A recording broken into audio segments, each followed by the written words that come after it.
اور میرے معزز حاضرین، ہمارے لیے آج بڑی خوشی، سعادت اور فرحت کی بات ہے کہ ماشاء اللہ آج ہمارے درمیان استاد الاساتذہ شیخ القراء عالم باعمل حضرت مولانا قاری عبدالرؤوف صاحب دامت برکاتہ جلوہ افروز ہیں۔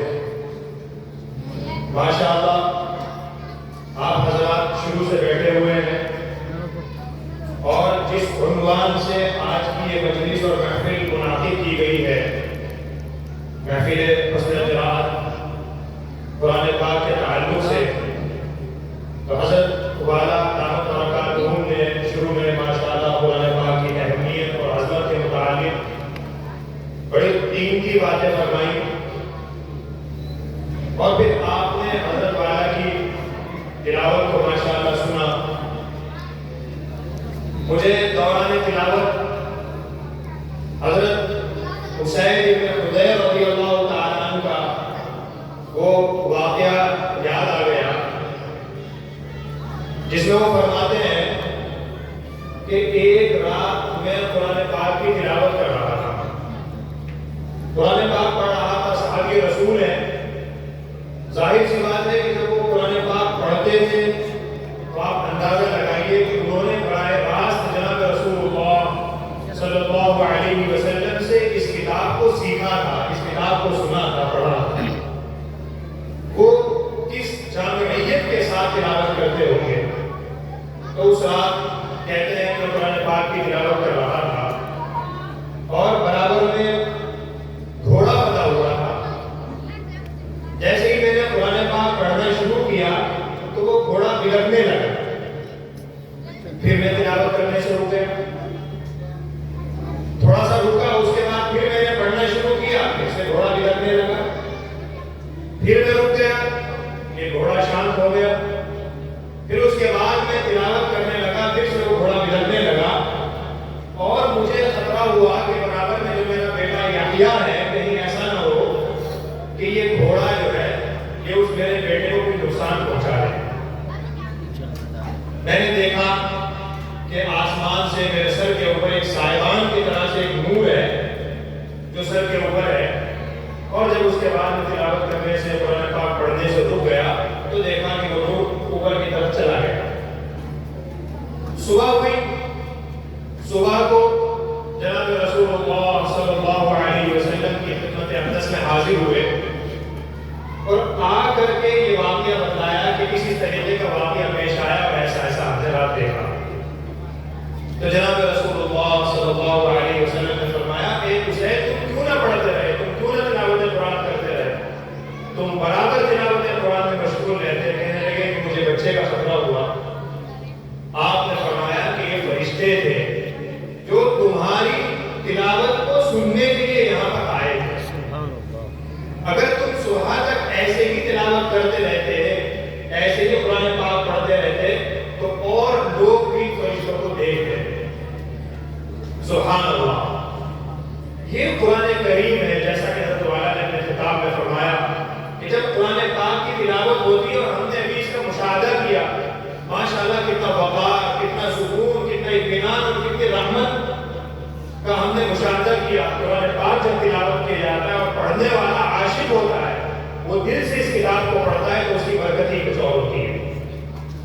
اور کیوں نہ ہو، یہ کتاب ہے بھی بڑی عظیم، یہ کتاب واحد ایک ایسی کتاب ہے جس کی مثال پوری دنیا میں موجود نہیں ہے۔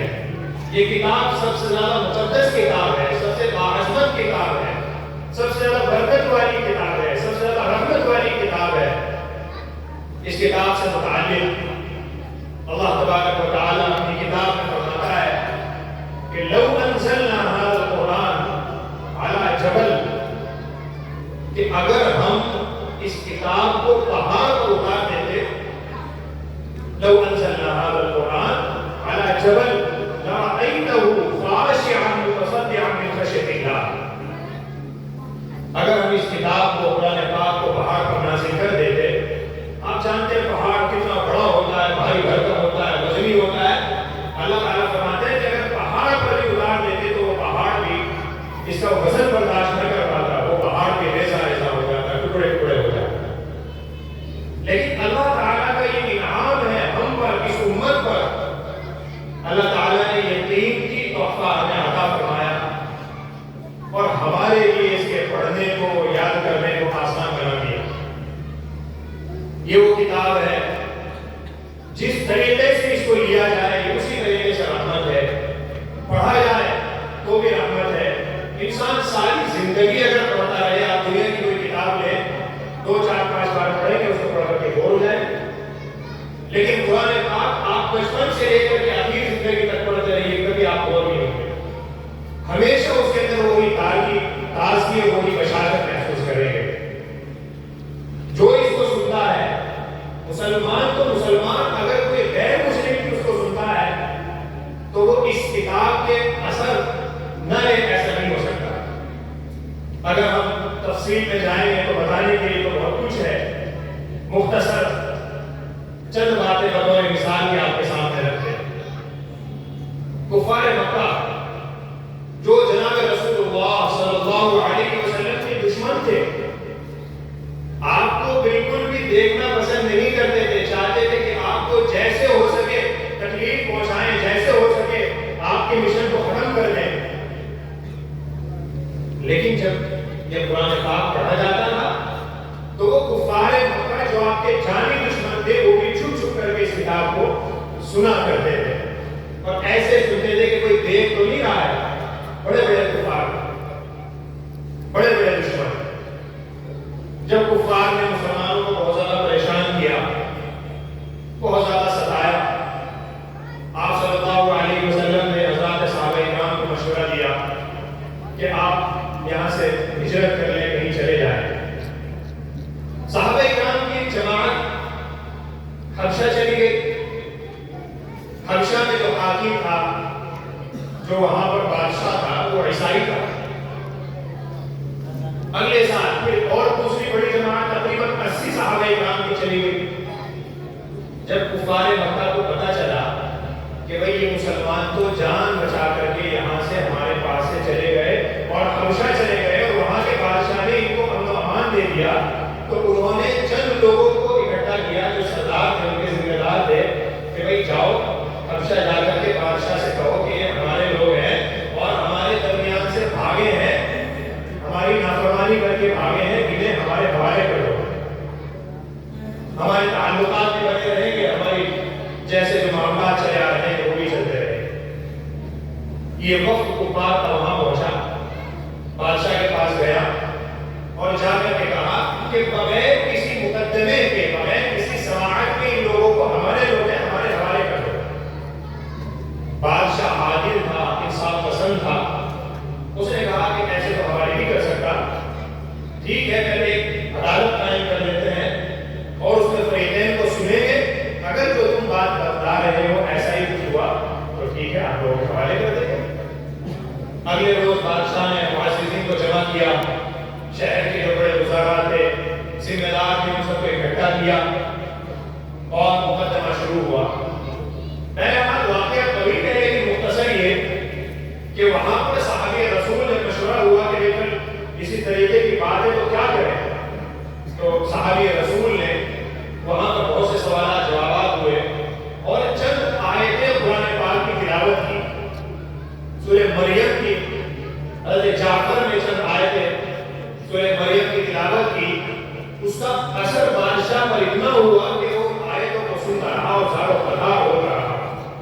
لکھا ہے کہ اس کی داڑھی ساری کی ساری آنسو میں تر ہو گئی اور جو وہاں پر پادری بڑے بڑے دستاویز دے کر کے آئے تھے جو ان کے مخالف تھے، جب انہوں نے اس کتاب کو سنا تو وہ زارو قطار ہونے لگے اور بادشاہ نے کہا کہ یہ جو پڑھا گیا ہے اس میں اور جو حضرت عیسیٰ علیہ السلام پر جو نازل کیا گیا تھا اس میں ایک لائن کھینچ کر کے اس نے کہا کہ اس لائن کے برابر میں کوئی فرق نہیں ہے اور میں ان لوگوں کو تمہارے حوالے ہرگز نہیں کروں گا.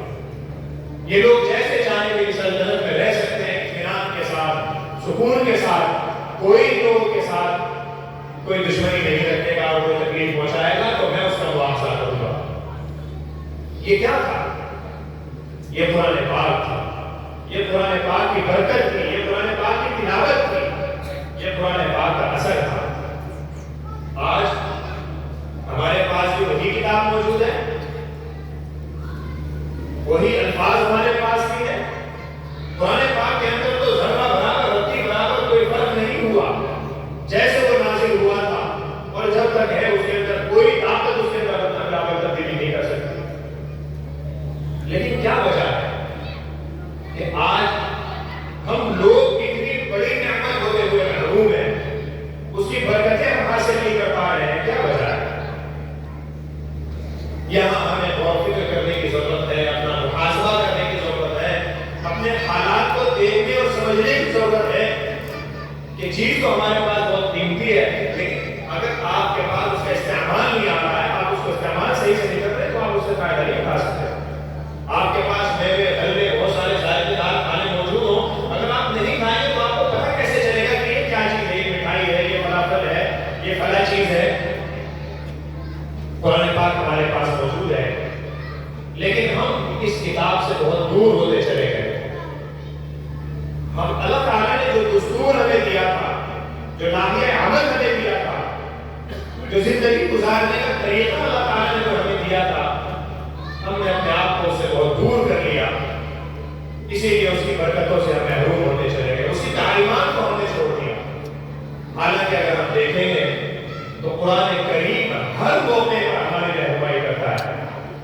ہر زندگی کے ہر شعبے میں قرآن پاک ہماری رہنمائی کرتا ہے, ہمیں بتاتا ہے یہاں ایسے چلنا ہے, یہاں ایسے چلنا ہے, یہاں ایسے چلنا ہے.